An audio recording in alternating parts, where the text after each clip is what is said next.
Meeting to order. Please rise for the pledge. I pledge allegiance to the flag of the United States of America and to the republic for which it stands, one nation, under God, indivisible, with liberty and justice for all.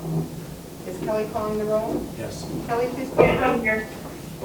Priscilla Fritella? Here. Here. Not here. Robert Dyer? Present. Christine Arnold? Eric Dye?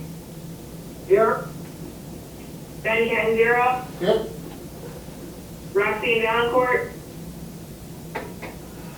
I see her on the screen. Roxy? I think she's muted. Are you muted, Rox? She's present on the screen, muted, Kelly. Mark her present, please. Sure, no problem. Najee Nugent? Here. And Robert Hitchcock? Here. Thank you. One thing, Priscilla. Yes. Roxy or any board member that can't speak for some reason, I'll leave my cell phone on and you can send me a text if there's an issue. Just so Okay. they know. All right, we have a quorum. Can I have a motion to approve the minutes from the August 12th regular Board of Ed meeting? Excuse me, revision, addition, executive session at the end, you will speak to item C. Yes, we're going to have an executive session just before adjournment. Okay, so revision, on the call order, roll call, pledge of allegiance, revision, additions to agenda order is right before adjournment. We're gonna have an executive session to talk about contract negotiations. No? Sorry? Yes. Just a point of order question, do we need to have a motion to add it to the agenda or no? Yes, you do. We do. It's an executive session. We'll do it because I think it's we on do. the board side. Normally we don't. Motion to add executive session just before adjournment. So moved. Robert, second. Ben, all those. So moved. Thank you. Also, Kelly, Christine's here. Christine Arnold, can you say hello? We're gonna mark you present. Your mic is muted. Yes, I'm here. Did you start early or are you No. already in the meeting? We just started. Thank you, Christine. Oh, okay. Okay. Okay. Now can I have a motion to accept the August 12th, 2020 regular Board of Ed meeting minutes? So moved. Thank you. Second by Roxy? Thanks, Rox. Do I hear any additions, subtractions, or corrections? Hearing none. All those in favor? Aye. Opposed? Aye.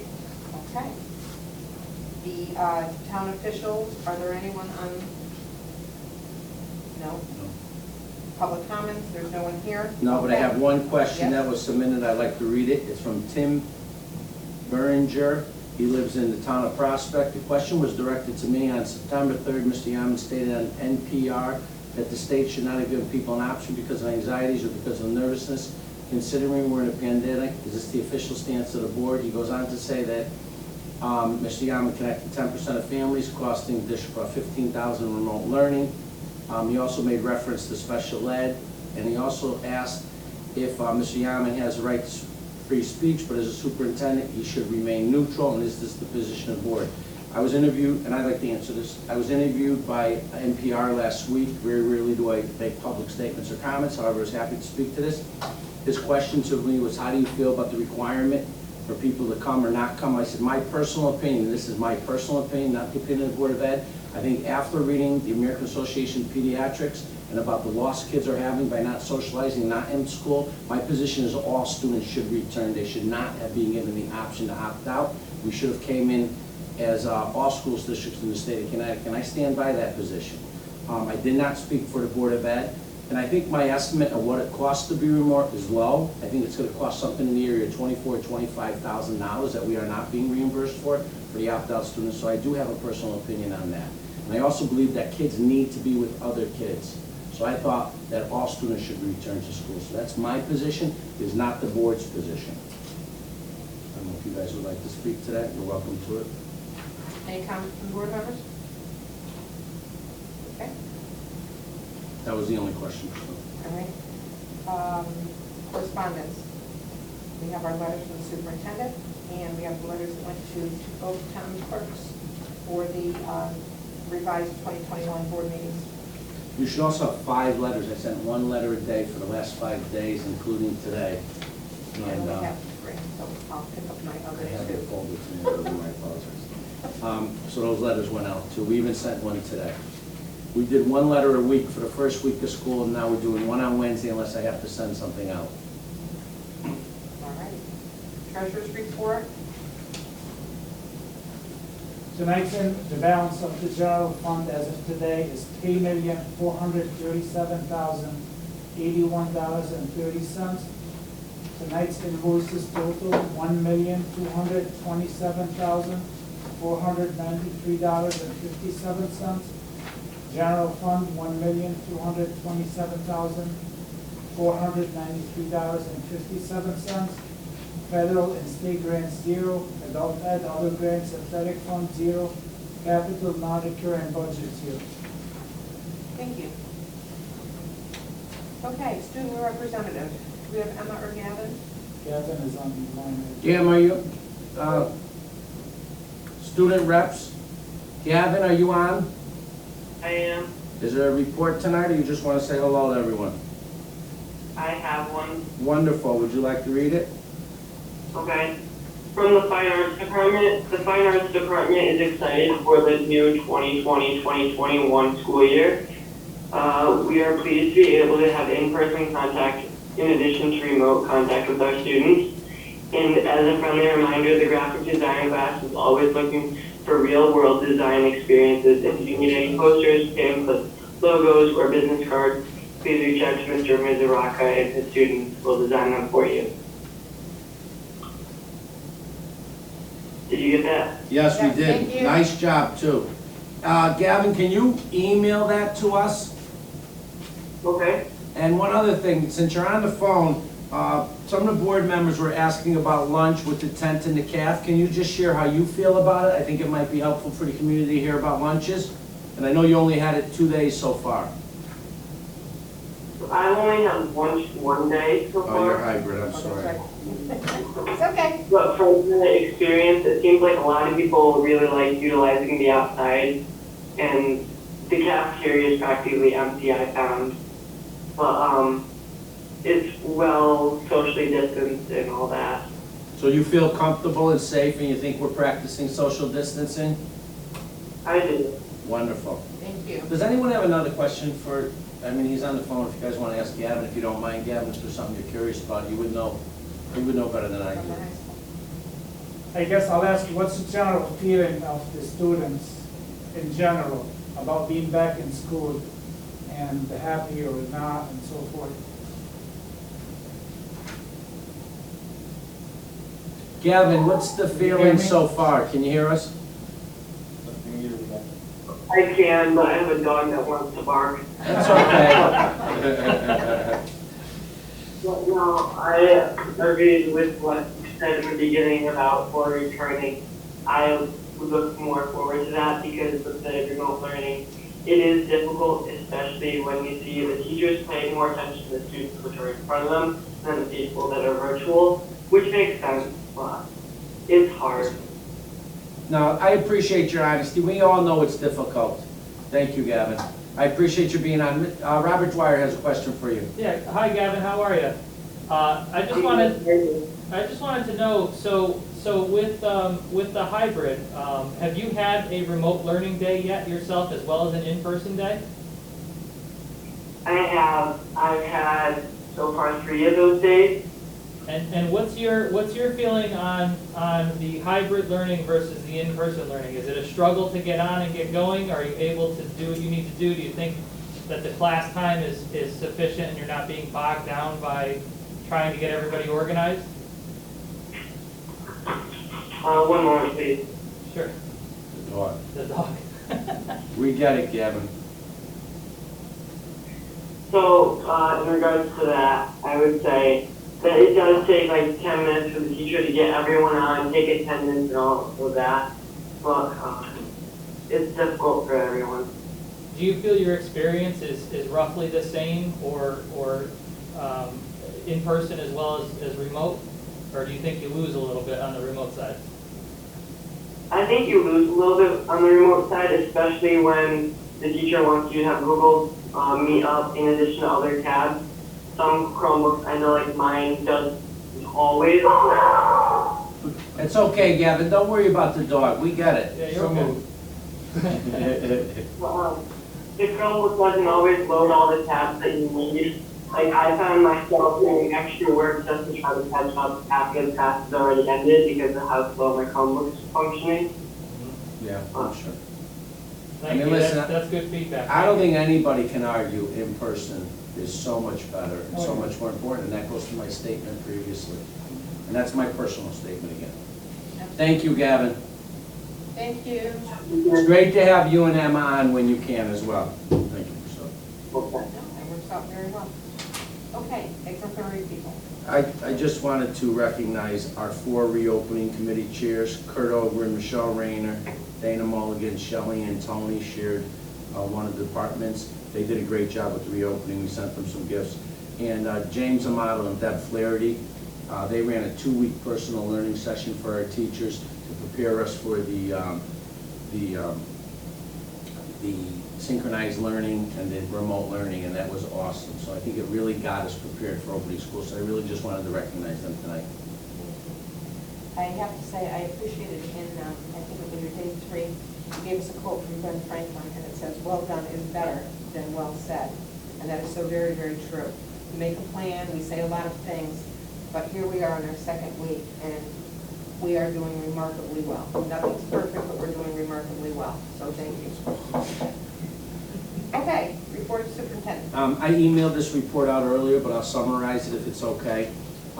Meet the Teachers Night will be virtual over the next 2 weeks. We're doing it a little different at different levels, elementary teachers versus the high school, due to the elementary having 1 group of kids and high school teachers can have 80 to 100 students. But we're working it out, and it will be virtual. We have close to 200 students who are learning remotely at this point, which is about 10% of our population.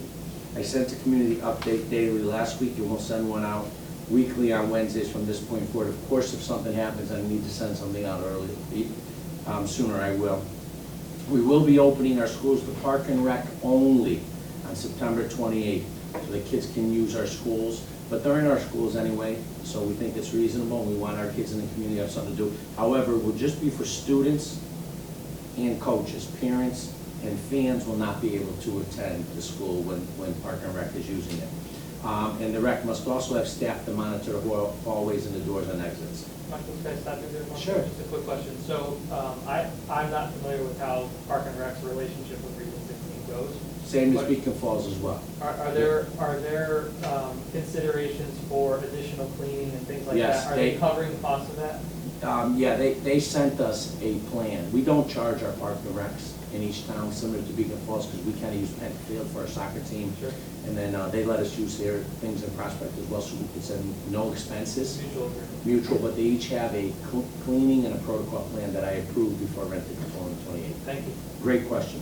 Just got a question. And we are going to ask Beacon Falls to use Penn Field. They haven't let us so far, so we're hoping that works. Our soccer team needs the field. By the way. Yeah, by the way. Just- Sorry, Jerry. Just the concern I have is basically parents are gonna come in, drop the kids off. They're not coming in the building, drop Right, at the they're gonna door. stay outside. That's why the recs need to have someone at the door. They're gonna stay outside and they're gonna gather outside, which I know is beyond our control, Right. but it's just something that concerns me a little bit. But Naz, if you But I drive by know the it's- fields on weekends, I use Oh, I know. Cheshire an example, across from Cheshire Park in Cheshire, there was 400 kids playing soccer with the family on the field this weekend. We can't control what happens outside the 4 walls of our school. Right. We can make recommendations, and we can That's control what what I was happens gonna inside. say, is we make recommendations to the coaches or to the rec teams to say, please remind the parents, Yep. to stay social distance. But I think our kids need to have something to do. I agree. And I think if they're willing to put the kids into the Park and Rec programs, parents are making their own decision for what they want to expose their kids to or not. And I don't begrudge anyone that doesn't want it, or someone that does, but that they're entitled to that decision. And I think we should be opening our schools for them to use it. Yeah, I think it's just more if we let them know, kind of remind them, they're gonna do what they want, obviously, outside. But at the same time, if, God forbid, somebody, parent gets it, then a kid gets it, then it starts spreading that way, so we better be careful. Thanks. Students that are home due to symptoms, COVID testing, and/or quarantine or isolation will be marked medically absent from now on. That's a new code that came down for the state. Tony will talk about our expenses and what's reimbursed as pandemic when he gives his report. Our COVID data in Connecticut and our region looks terrific. We've been seeing significant declines, and I get it every day. Our percentage over the last 7 days, we're at a 0% in Beacon, in Prospect, we're negative 3% in Beacon Falls.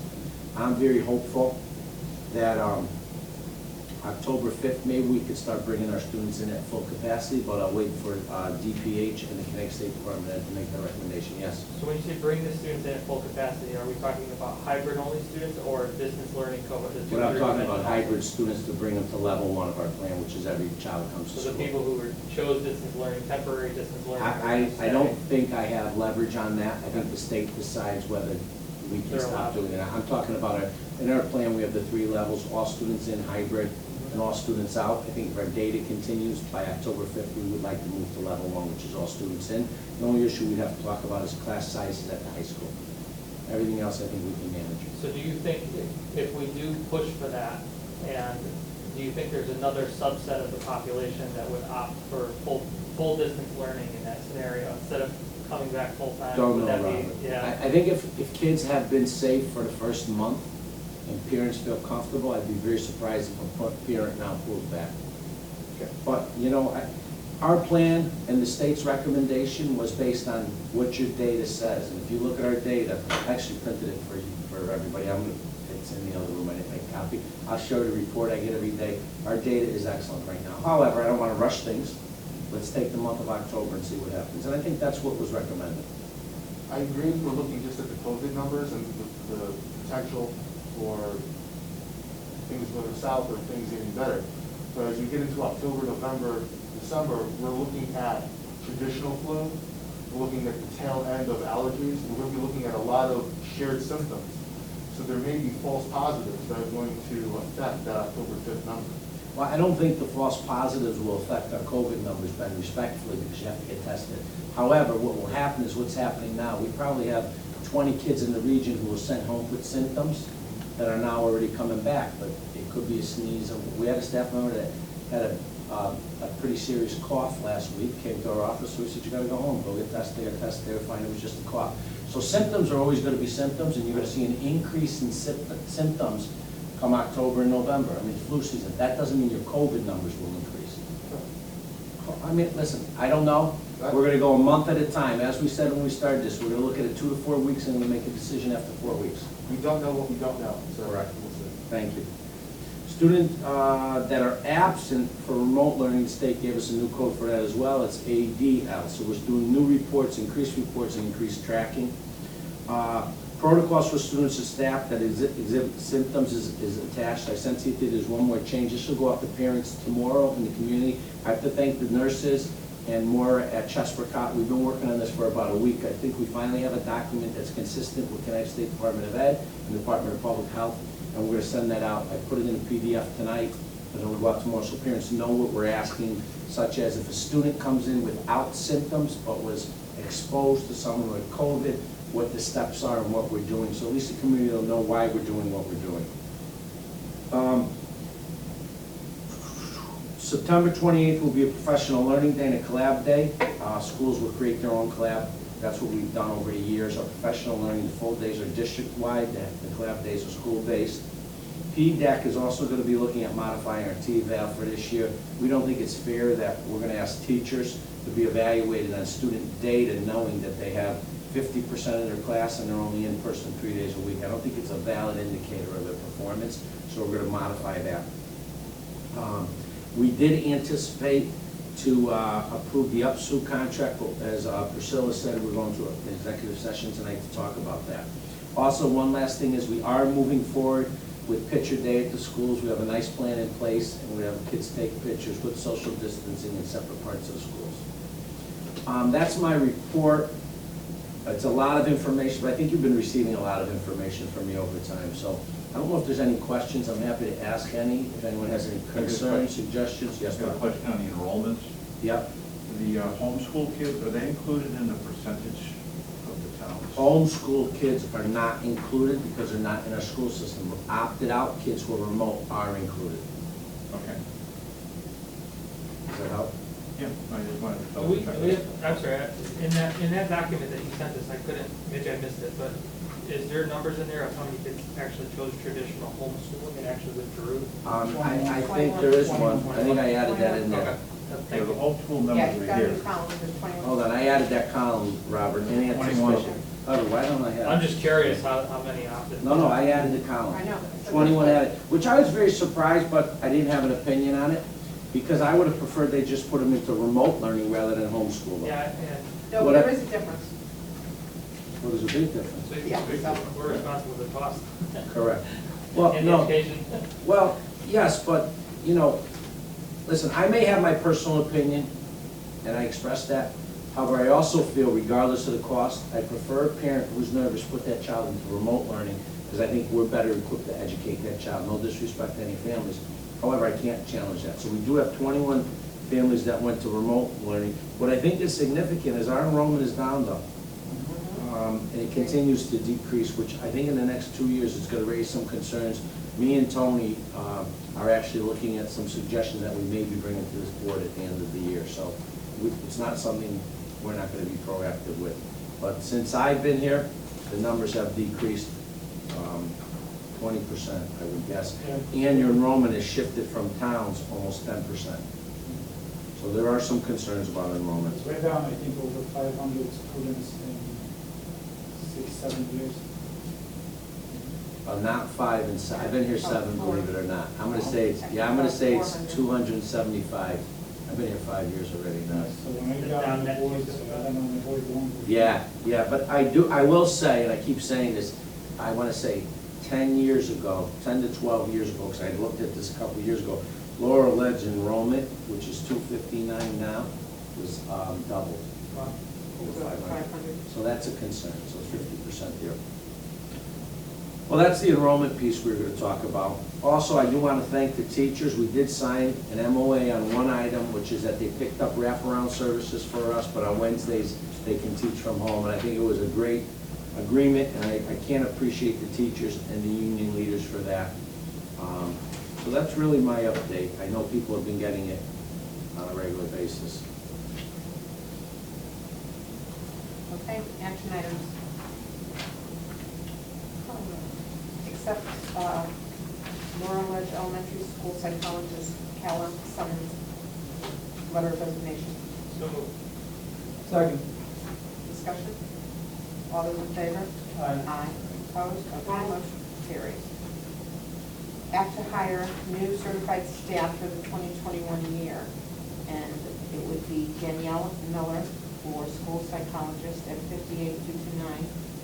And it would be Long River Spanish teacher, Maria Sasha, for step 4, 5419. You can make them, do you need to make them separate? No, last 2 weeks ago, I said we don't have to make them separate, so it's the 2 names in one. So,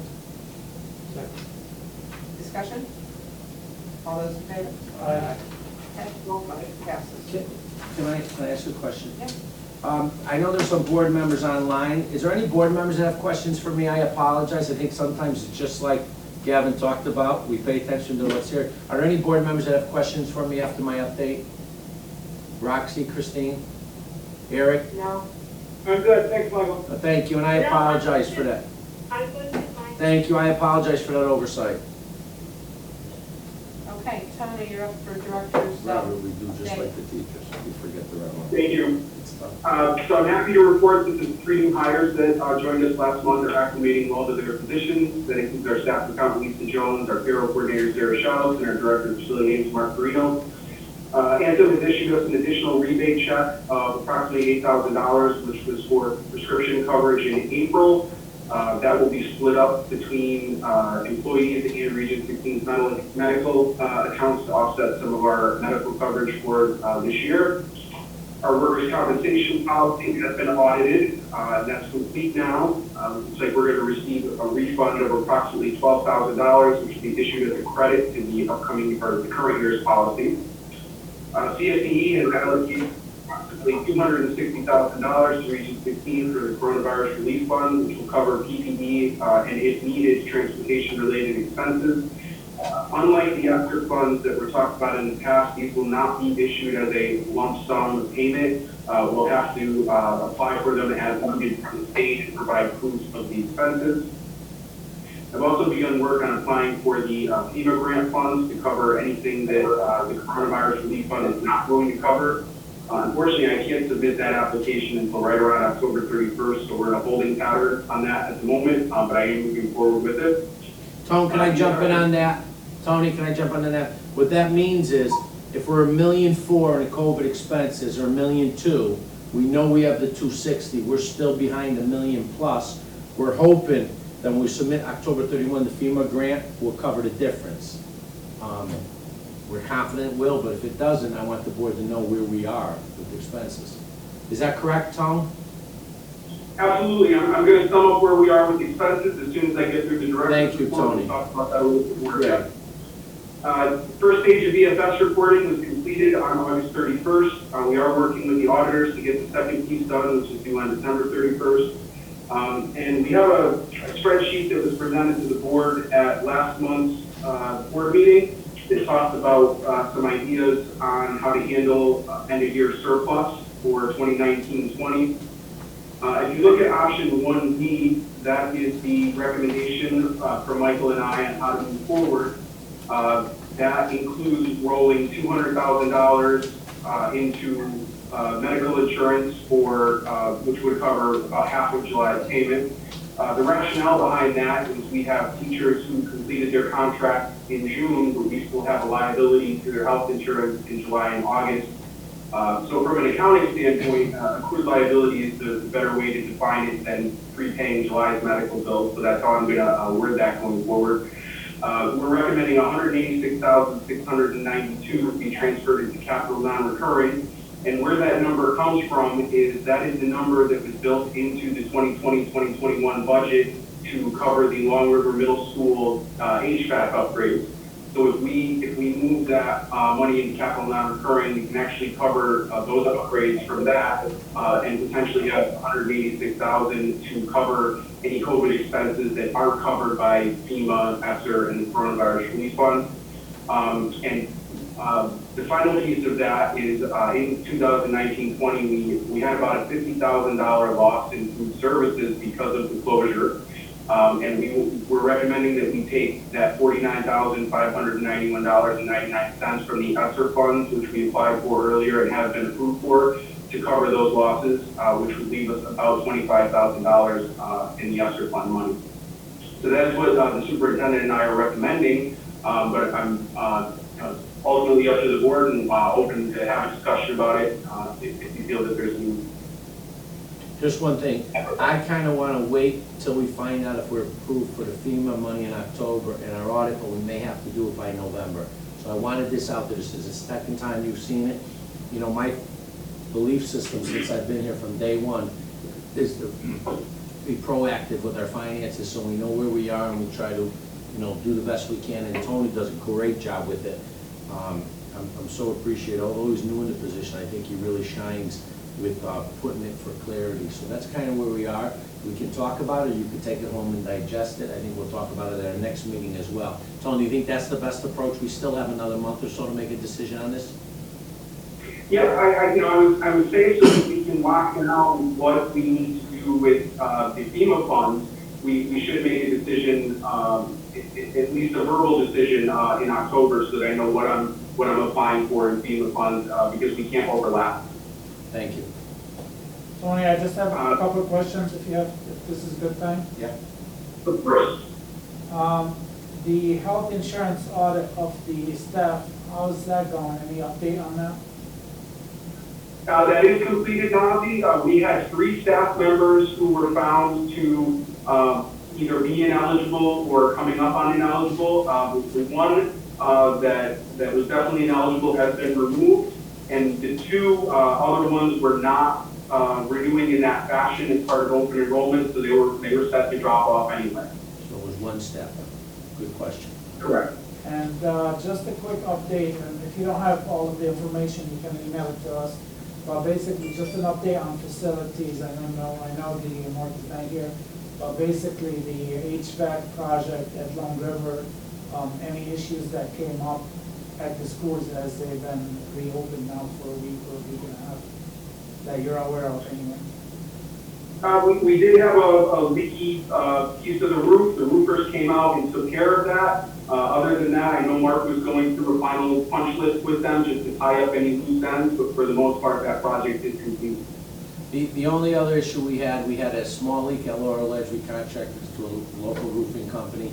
I don't think it's done yet, but it's supposed to be done by the end of the week.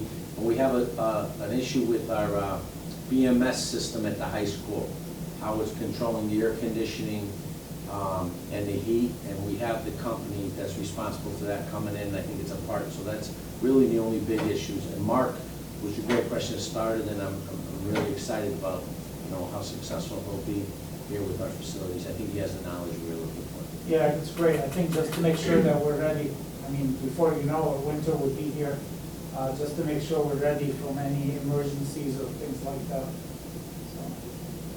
Questions? Anyone else with questions? Tony, could you run through the capital non-reoccurring account and what the balance is actually going to be if we choose option D? Absolutely, Bob. I don't have the exact number that's in there right now, but it's right around 130,000 at the moment. So if we take the 130,000 and add the 186, we're going to be just above 300,000 in that account. All right, and that takes care of what we have in the budget that we were going to spend this year. Correct. That's correct. Yeah. So at the end of the year, after we spend that, we have approximately $300,000 and something in capital. Oh, no, I misunderstood the question, Bob. So if you put in 186,000 in, but then it would be coming right back out for the HVAC units, which would put the balance right back at 130,000. All right, that's what I wanted to We know. want to put it in, we're considering voting to put it in so that if we don't get the FEMA money, we can use some of the money in our existing budget to cover our deficits and then use the capital non-recurring to pay for our capital improvement projects. So, Or from Peter to pay Paul, actually. yeah. So if we get the FEMA funds, We won't have to do that. in which we won't have to do Correct. 186,000. Correct. And where does that go? We would go, it would be overage that would then go back to the towns the following year. Is that correct, Tom? If we do not vote to put it into capital non-recurring, then yes, it would go back to the towns in this fiscal year. If we vote to put it in capital non-recurring and then don't use it, it would roll from year to year. Correct. But either way, then, what we could do is, and this is long-term, what we could do then is reduce the next year's capital budget and use the money that's in the non-recurring. Either way, the towns would get it or save the loss. It doesn't matter if you add it in this year or next Yeah, year. 6 and 1 half. Yeah, it is. The issue we're dealing with is, if we don't do something and we don't cover the COVID expenses, are we gonna cut? So that's my question is what is our, I hate to be Mr. Doom and Gloom, but if the feds don't give reimbursement money, Tony, what is our position going to be? And I don't need an answer right now, it's more of a rhetorical, but are we thinking about mitigation scenarios if they don't give it, what our exposure is on the COVID side of things if it's not reimbursed? What do you mean mitigation? Like what impact, what budgetary impact Yeah, does it have? we're not there yet, but I think, That's what I said. I think rhetorical. we have, Are we- yeah, I don't really wanna go there yet, but what I will say is we'll do everything not to affect staffing. That's what we'll do, but, I think we got some time. I'm confident we're gonna get that money, so, we're gonna be positive until we can't be positive. I'm with it. How does this want to affect our transfer rate? Don't we have 1% that we can put into capital non-recurring from the budget? What's that, Mr. Lett? We have 1%. That we could vote to put in. Okay, so then this 186, where does that fall for the 1%? Is it a portion of the 1%? Is it the 1%? What is our 1%, Tony? Is it 400,000. 400,000 is our 1%? This would be 407,000. 407,000 is our 1%. So the difference of that is still malleable regardless of what happens with FEMA in this month, right? Correct. And Tony, just to be clear. If one thing, Robert, I'm sorry, we've never voted for that full 1% since I've been here. We've never taken that 400,000. We've taken 0.5%, but we've never taken that full percent. And non-regional The goal districts. the can goal put has it always 2%. been, We can't, we don't. No, I'm saying non-regional districts Can't put it 2, 2%. correct. Yeah, which is a big deal. And before COVID, I thought we were gonna get the vote for it, but then when COVID hit, everything else kind of shut down. Shut down. Yeah. just And my only concern is the goal is to keep a healthy, non-reoccurring account. That's That's what we need, and then to give back to the towns whatever we can after that. Correct. But do we have flexibility, Tony, if we put that money into capital non-recurring, can it be taken out to be used for COVID expenses? No. No, So that's why I'm saying you gotta That's catch it the in the back. rub. Yeah, You gotta wait catch it and in the see. back end. Yeah. Listen, we have time. I'm glad this conversation is happening.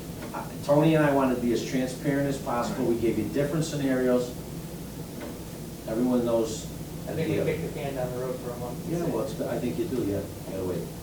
But it's good to be thinking about it. Thank you, Tony. Great job. Anything else for Tony? No?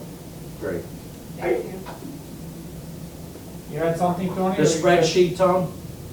well, I wasn't sure if I should speak to what we spent so far in COVID expenses. I did promise I'd circle back around that. Why don't you wait till our next meeting, because we don't have the handout. I want to get the handout. So at the next board meeting, what I'd like to do is give you the spreadsheet so that you can have it. Do you have it?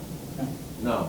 So I don't think it'll help if we don't have it in front of us, because we gave it to them last time. So what they like to do is mark it up in green and red so that you can see it. Do you have a rough estimate at least? Go ahead, Tom. I didn't hear the question, I'm sorry. If we have a rough estimate what we spent on COVID? As of this moment, we spent approximately $250,000. Does that include salaries, Tony? And new No, it does hires? not. Okay, so we've spent more than that. That's why I didn't want to do that, but that's okay. So if you talk about salaries, we've hired 5 people. So take the 250 and add about 200 to that, so we're almost $500,000. Am I correct, Tom? That's correct. My estimate is going to be about 600, 650 is where we truly are right now with promised money. You have to include staffing because we're paying Oh, yeah. salaries. So, Michael, that goes back to my question from earlier. How many more students, if they enroll in full distance learning, at what point do we need to hire an additional staff member? We don't. At We all? pay stipends, correct. Okay. But if we get to 30%, our plan says we may go fully distant because it gets too difficult for the learning in the classroom. The issue becomes, Robert, more of, if you have so many kids out, it's so hard to do the in-person and the out-of-person. Is anyone benefiting academically? That's my concern, and Gavin said it directly. I think you did a better job with what we did fully remote than when you're trying to split it. I agree. And listen, that's an opinion. We'll go to the teachers, we'll do surveys. We're not just gonna jump on anything. But I think you're kind of thinking the way I'm thinking. Anything else, Naz, or anyone? What was the 1.4 that was reported in the paper last? We gave you a spreadsheet last time. They had to Yeah. break down. We'll send it to you for the next board meeting. If you don't have it, we'll send it to you as well. It's about 30 or 40 items. We broke it down by categories, operational, technology. Because after the article was published, there was all the comments and everything saying it was maybe 16 price gouging for some of the expenses. Some of the dispensers were like, I think in that article, and Elio wrote the article, and I love Elio, so Elio is not, no insult or criticism. Elio took a picture of the dispensers and said they bought hand sanitizers and stuff, and we have spent $75,000. I think people read it as we spent $75,000 on hand sanitizers. We spent $75,000 on masks, on hand sanitizers, on gloves, but they kind of saw the article as just $75,000 for hand sanitizers. That's why I didn't reply to it. because that's what the blowback is coming back as, you know. Yeah, that's not accurate. Okay. Go ahead. But we have to remember, the naysayers have chosen to make much noise about the fact of the price gouging. They have nothing to go by except one article that they misread. And that has caught on like fire because it's a negative. Yeah. And we are not going down the negative lane because it's not true. Well, I will say clarification is key. I will say that most of our comments and the perception have been so positive that it really is truly satisfying for us educators. And I think the articles Elio writes are awesome. I mean, he does a great job. He takes pictures, he gets involved, he sits there. I just think it was a few, it wasn't a lot, because after I read the comments, there were 2 out of like 40. And only 2 were about price gouging, and I don't think we've been price gouged personally. I haven't seen anything price gouging at all from my end. I mean, As we've long as you stay been, on top of it, I'm satisfied. Yeah, Thank yeah, you. maybe by the next meeting, I mean, once we get to breakdown and stuff, maybe you can, we'll do a follow-up at that point. he might not want it. You know, if you want to. We cross this out.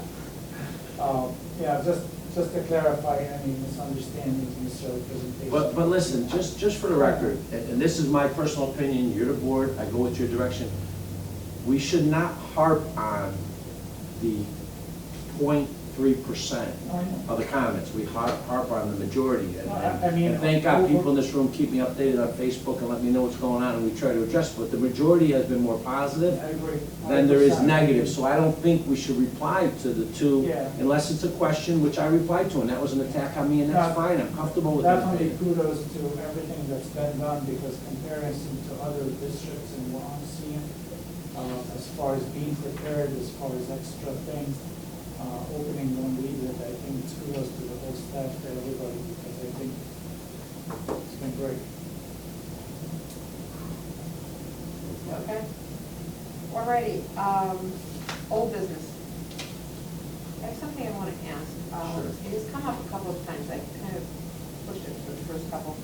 On the buses, the bus company is supplying wipes and gloves and everything that the bus drivers and aides need on the buses? I don't know about their employees. What I can tell you is we provide a box of masks for our students. I do not know what the bus company provides for their employees or not our employees. Can we Provide a track box that? of masks for each bus? Yeah, we put masks on all the buses. Yeah, just in case. Kids, now don't listen, have what it. I will tell you is all our kids have their own masks, and they're great. They match their outfits every day, they're doing a great job with it. They do a I good know. job, better than me. But, we provide for our kids, as far as the bus company, I don't know, I can ask for you, so Yes, I'm sure I we'll would follow up. like to know, because Sure, we'll it's come send up you an a email. Sure, couple if of there's no times. mask, I'm sure they're going to have one from the. No, Listen, it wasn't- I don't it wanna wasn't guess, this I don't wanna time. It give you wasn't an answer if I don't know the answer to, it's I not don't really, know. you know, That's I don't, right. okay. that. But I'll get an answer for Officially you. asking at the answer. You'll have an because email it's come up tomorrow. a few times now. It was all in that bus protocol stuff. Yeah, I feel like All-Star sent something Yeah, out. They did. And I could be conflating two And districts, it but I and think it they sent sounded out a like whole they were being protocol. very generous with cleaning and Yeah. wiping things down. We know the protocol there, take care of buses. Priscilla's asking about the mask, I'm assuming No, they do, but I'll let masks you. and wipes and things that they would be using on the bus. I'll let you know. Okay. That was all spelled out in that It document. was. Yeah, It was. they sent the whole sheet. I It thought it was, was but I'll too, I'll but- re-ask, it's fine. But I see them driving around there on masks. They're going out of the box. Maybe. any new business? Any items that you would like placed on the next agenda? Just that I'm gonna put that spreadsheet for COVID on the next Yeah. agenda. And I'm asking to ask our student reps to email in advance to the report so we can have it. Okay.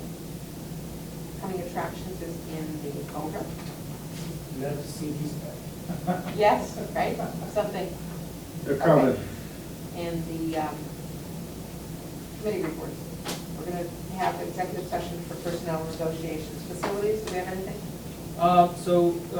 Tony contacted me last week in the midst of all the craziness about adding Long River, I believe it was, Tony. We were going to look at another expansion of the Greenleaf project with Long River. And I think we're going to get some more details on that at the next meeting. Is that right? We'll add that to item for next board meeting. Okay. Thank you. Okay. Thanks for that reminder, I should have known that. Curriculum was 2 weeks ago. Yeah. Policy committee? I just wanted to mention for the curriculum meeting, I just wanted to mention that I know some board members felt like they were missing information when they're not at the curriculum meetings. And Michelle did a nice job typing up the minutes of what Yes. happened at the curriculum committee meeting. So that's something that you can look at and see if you feel like you lost something. Thank you, Eric. That was in the packet, and that was helpful. Technology, Nothing at this point. public communication, And at this point. recognition, liaisons, that's kind of hard to come. Nope. Before we go to quick executive session, just quick comment on the banners that Woodland. Oh, yes, They look great. yes. They look great, so kudos to the PTO that put Yeah. together. Yeah, very nice. And they sent everyone a very nice thank you, very nice. Yeah, I got a thank you nice cake thank you. Yeah. Me too, yeah. with a picture, so they even showed a picture where it is. Yeah. That was very nice. Okay, is there anything else to come before we go into executive session? Okay, motion to go into executive session on negotiations. So moved. Second. Second. Second. Okay, how are we gonna have the board members who aren't here go into it They then? can, well, I don't wanna give them my phone number over the live stream, but I think Yeah. call my cell phone and I'll throw it All on right, speaker. so what we'll do is, Rob, maybe you could call each of them? Well, just put it, Matt, you can put it in the chat. Yeah, I'll put it in the chat. We're gonna give you Robert's chat, we're gonna put you on speaker so you could call into executive session. So just who, Nazi put us in and Robert seconded it, I'm sorry. Yes. Okay, and we're going to the other room, am I correct? No, we have to stay in here. Don't we, because of the chat? No, no, no. Oh, we don't. All right, No, so- they're gonna call my phone, put it Oh, on. they're gonna call your phone. All right, I would so say we're gonna go into technically the we other need to room. Stay in here.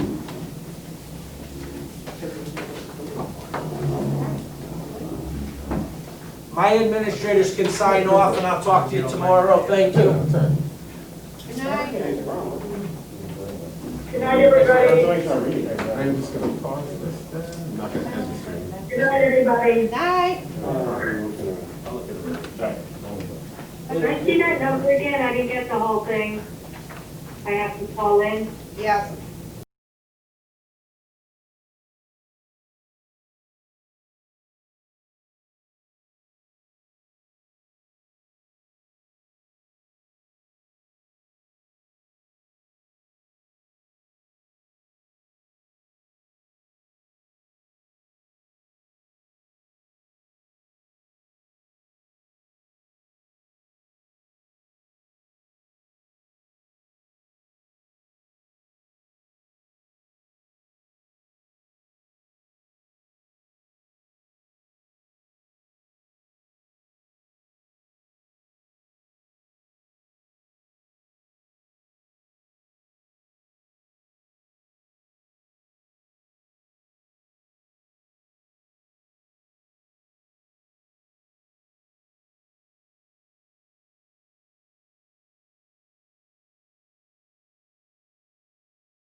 finding out.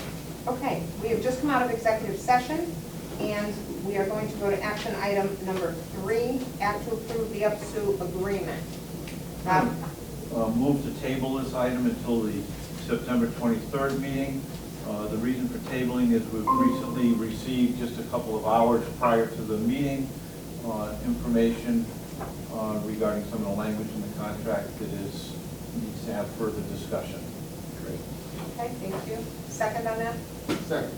Okay, all those, discussion? All those in favor? Aye. Opposed? Aye. Thank you. We're ready, so that is tabled for 2 weeks. And motion to adjourn. So moved. Second. Thank you. All those in favor? Discussion? Aye. A discussion? Opposed? All those in favor? All right, thank you very much. And we will be meeting in this room in 2 weeks on the 23rd? 23rd, yes. Okay, thank you. Thank you. Matt, thanks for